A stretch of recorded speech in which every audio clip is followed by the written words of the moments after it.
This is Panos from Progressive Room Radio Show for Public Radio for Ioannina, Greece. Today we have the honor to talk with a legendary man that we really love. A man who made us dream, to hope, a man whose voice and music are following us from our youth. Ladies and gentlemen, we present you Mr. Ken Hensley. Hello, Panos. Nice to talk to you. Hola, señor Hensley. ¿Cómo estás? Muy bien, gracias. Muy bien. And welcome to our show. Thank you for being with us, Ken. You are so welcome, very welcome. This period you are in Spain, enjoying the Mediterranean sun. Does this visit has to do with music, Ken? Well, there is a connection, actually, because I've been living in Spain now for 16 years. My wife and I moved here in 2001, and we live in a very, very isolated place, very tranquil, very peaceful, and I'm probably more productive and prolific in terms of composition and writing here than I've been at any point in my life. So there is definitely a connection. So I guess it's a very spiritual place. It's a very spiritual place. Yes, it is. I'm quite a spiritual person, so yes. I'm very happy to be in a place that seems to bless me spiritually, yes. Have you ever been in Greece, Ken?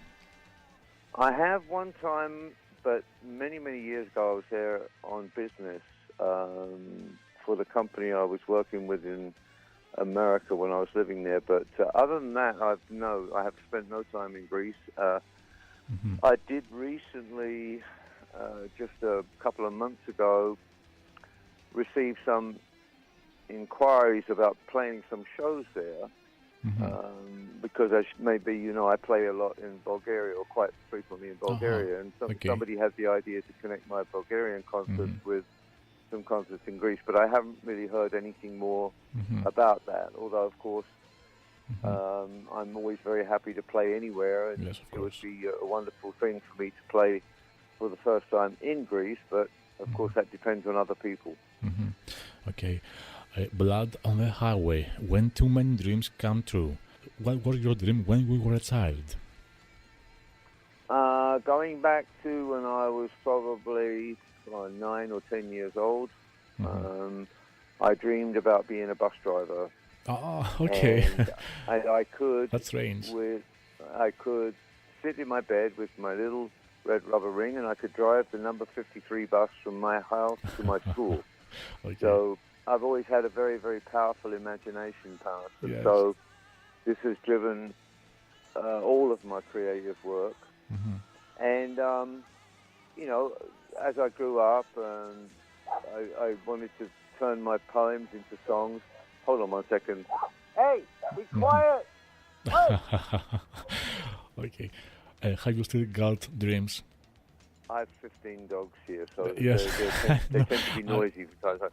I heard it. You know, as I was growing up, when I began to learn to teach myself to play musical instruments and so on, you know, I dreamed about being a rock star. I just wanted to be a rock star, and all through my young years, when I had the opportunity to be a professional football player and everything else, and fulfill my father's dream, I actually rather went after my own dream, which was to be a rock star, and I did everything I felt I needed to do to try to achieve that.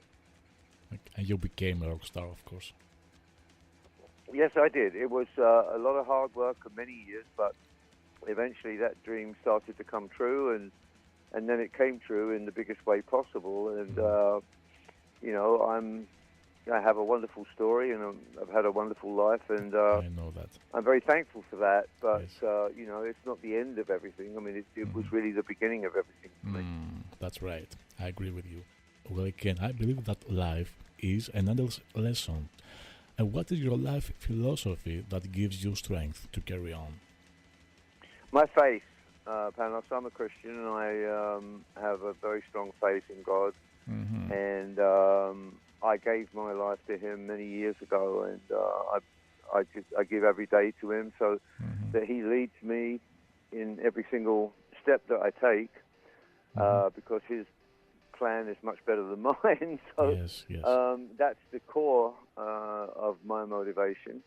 I have a wonderful wife, and we have a home here in Spain with lots of animals to take care of. And, That's great. you know, we have many motivations. But I agree with you that life is a constant lesson. It's a learning process, and that's one of the reasons why I'm such a strong believer, because I don't believe that we spend all these years on this earth Yes, of course, learning of all course. the things that we learn, only for it to suddenly stop. I believe quite strongly in eternity, and so whilst I'm not looking particularly forward to dying, I'm not afraid of death, because I know that it leads to something else. It's like every end, there's always a new beginning. Yes, I agree with you, Ken. Death is just a pass to another world. Who knows? Who knows? Nobody knows. Nobody has been here and come back and told us, so we have to wait and be patient, be faithful, and then we'll see. Except Lazarus and Jesus Christ. Exactly. Yes. So, Ken, in a month, 24 August, you will be 70 years old. What would you prefer as a birthday gift? Actually, I'll be 71. 71, okay. I was born in it's my mistake. 1945. I've already had the 70th one, the big one, so this year is just a small one compared to last year. But no, I don't really want anything. I mean, I'm you know, when I pray for peace in the world. I pray for all the people that are killing people to stop doing it, and you know, I'd love to just see people caring for each other and everything else. But I don't actually want anything specifically. I mean, yeah, I could give you a long list of things which I, you know, dream about or think about, and you know, and so on. But none of them are important. So what's important to me is to live each day fully and properly. And yes, have the most. So the day, the 24th of August, is a number, and the number of years is just a number, and I'm blessed with good health and strength and the ability to work and play and pray and live, and so I enjoy that very much. Okay, well, I think the best gift for you will be love and peace. Is it right? Yeah, throughout the world, not just here. I have love and peace here in my home without any doubt, and except for when the dogs bark. But I just don't understand what's going on in the world, and I'm very sad to see what's happening, and everybody, you know, killing everybody, and it's just something there would be a great gift to see that end, actually. That's right. And that's a big subject and a long subject, so maybe we should talk about something else. I know. And what have you kept from all these years, Ken? I'm sorry? And what have you kept from all these years? One of the most valuable things in all of life, I guess, is experience. I've, you know, been playing music professionally for more than 50 years, and you know, this gives me a great deal of experience in all the many situations, and so I'm really happy and able to play and perform in any situation, whether it's solo or with a band or with just friends. And the greatest thing about that is that, you know, I can pass this experience on to other people. Okay. Because experience has tremendous value as long as you share it. So I very much enjoy sharing my experience with people, whether it's with my audience or with friends or with you or with you know the musicians I work with or whatever.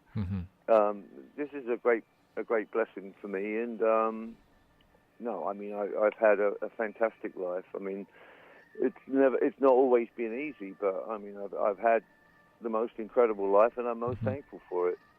So you feel blessed for your life, Ken. That's great. Let's go to the next question, please. When you have a melody on your head, which instrument is the first one you play to express it? Piano. Piano. Okay. Yeah, it's actually interesting that you asked that, because I'm writing a very special song right now for the Amur Tiger Foundation in the Far East of Russia.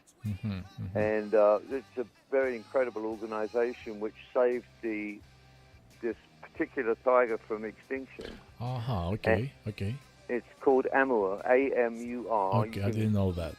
Okay. You can look it up on the internet. Yes, And it was almost extinct. There were down to like 40 adults that were left because people were hunting them, and they were deforesting and taking away their habitat and everything. Yes, and it's really... And one guy came along, and with some help from the local government and from the Russian federal government, they now have over 600 adults. And so they pretty much saved the breed from extinction. And they approached me to write a theme song for their foundation. And in one particular experience during this song, I was not comfortable. I finished pretty much the song, and then I came to one point where I just was not happy with one part of the song. I could not unlock the correct melody, but I worked for many hours going back and forth to the piano and everything, and then finally I came across exactly the key that unlocks the melody. And for me, the piano reveals melodies much better than the guitar. The guitar is good at revealing rhythm and so on. Yes. But both instruments are very valuable to me in my songwriting. But as far as melody is concerned, yes, it's definitely the piano. So can your concert in Russia, I think on March 2016, it was about this campaign for this animal. No, I'm doing a concert in September. September 25th. September. Okay, I thought it was September March. 25th. I'm going to Vladivostok to perform a concert there, during which the song for the tiger will be performed for the first time in public. So, okay. Yeah, it's very special. When you compose a song, do you write all the instruments? No. What I do is I always write the words first, and then for some mystical, supernatural reason, the words give me melody and rhythm, and it's just a strange thing. And then I will put together the basic melody, the basic chord progression, and so on, using either guitar or piano or both. But I always rely on the other musicians to interpret the song their own way. And I can play the bass, but I can't play the drums. Of course. I just rely on the other musicians then to give their interpretation, and I always know whether it's right or whether it's wrong, because the song tells me exactly what it needs. Yes. Or do you think that you are a perfectionist? I think in some aspects that's probably true, although I don't look for perfection in myself. I know that that's impossible, and I'm still like probably every other songwriter in the world. I'm still trying to find the perfect song. But I feel that every day I'm given the opportunity to look for that. And so everything I do and everything I write is a journey towards some kind of improvement. I just don't know if perfection can be defined that clearly, or if it can be achieved in this lifetime, but it's certainly something to strive for. Okay.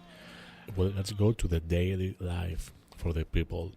Life has really changed. Social media have invaded into every home, and a huge ego is hovering around the world. How a young person can escape from that? I don't know if escaping is actually the answer, to tell you the truth. I think embracing it and looking at what value there is, what real value there is in it. I mean, the internet is a mixture of positives and negatives, and I think each individual is going to take whatever they want from that mixture. So you have to be very careful. Yes, absolutely. I mean, the problem is that what happens with social media, at least the way I see it, Panos, is that it offers so many different insights into so many different things. It can take you into worlds you never imagined, and many of those worlds are not actually real. It's something like a virtual reality, I think. Yeah, and people are fooled into thinking it's real. And, it's like my wife and I, Monica and I, use Facebook because we enjoy it very much, but we also, limit where we go with it and limit the people we connect with it because there's so many,